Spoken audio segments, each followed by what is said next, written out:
So this is a local game. I don't know how it's played.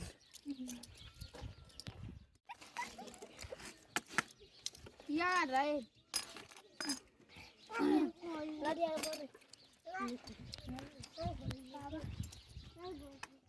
Welcome to Lalet Show. We go to them, hear their story, and we bring them to you. Thank you, Pastor Dennis, who is also a senior chief in this place.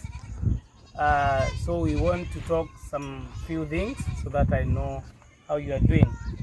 So, Pastor Dennis, how has it been for you to be a chief and also a pastor in this region? Okay, thank you very much, my brother David.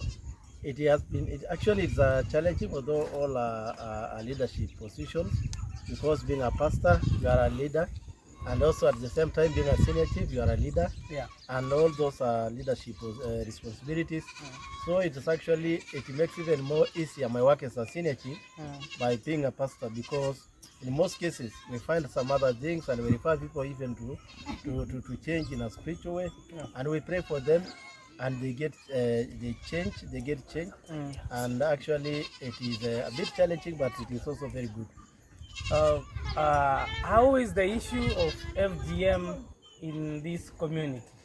FGM in this community is still a big problem and a challenge at the same, because you find that being in a prosperous border, many people can still sneak children and take the girls to Tanzania for the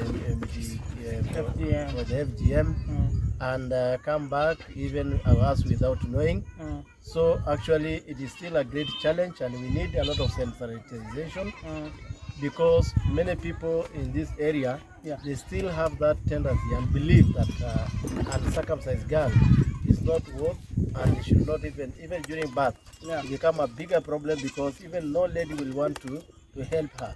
Are you saying that if a woman is pregnant and she wants to give birth, Yes. and she is not cut or she has not undergone cut, nobody will help her? No, in most cases you find that most of them, they take that opportunity even to cut the girl. So when the woman is labor, they cut the girl, so actually, they circumcise the girl? Very true, and they will face the double pain, because the labor pain plus the pain from the cut, because they say that they cannot do that, because it's their belief that they will be blind when they give birth, when they help a uncircumcised girl. So when the midwife, the local midwife, is helping the uncut woman to give birth, they believe what? They believe that if you help her, you will definitely become blind. That is a myth. Yes.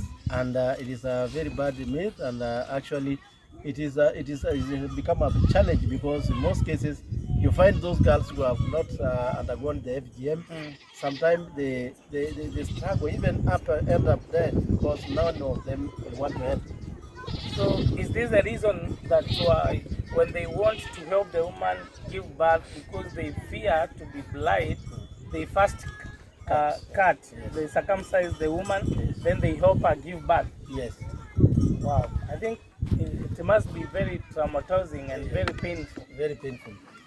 So can a Maasai man in this village marry a woman who is not cut and live in peace?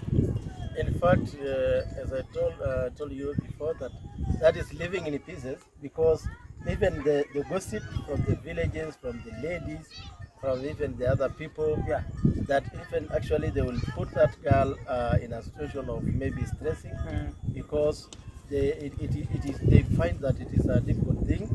Although with the current education and Christianity, we are trying to harmonize people to accept, and so you find like 30%, only 30% are responding positively. 30%. You find 70% are still against, are still for the fights. Well, have you ever had a training in this village where you train men, women, and the youth against the FGM? Actually, that is one of the most and basic needs we require here, because we need a lot of training. We had once one for the wazis. For the men? For the men. We talked with them, and that's why they accepted to to allow girls to go to school. But still, there's a more training is required. In fact, to ensure that these people have understand this issue, and even we took some time and we teach them even the law side of it, that about the about FGM as a vice which is against which is in the constitution, and it is against the law. I mean, it is against the law of the countries. Yeah. So we train them; they know, and that's why they do. But they still do these things out of our sight. They go to the hideouts. They run to Tanzania, and they go even and they do it even on a days that they know that we are far.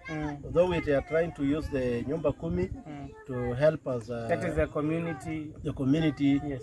based organization. I mean the community watchdog. Yeah. But still they are trying ways of even sneaking and do these things in the hide. Wow. There's something else you had mentioned earlier, like the 3 types of marriage. Yes. For the Maasai. Yes. I would like to know the 3 types of the marriage. Okay, the Masai actually have 3 ways of marriage. Yeah.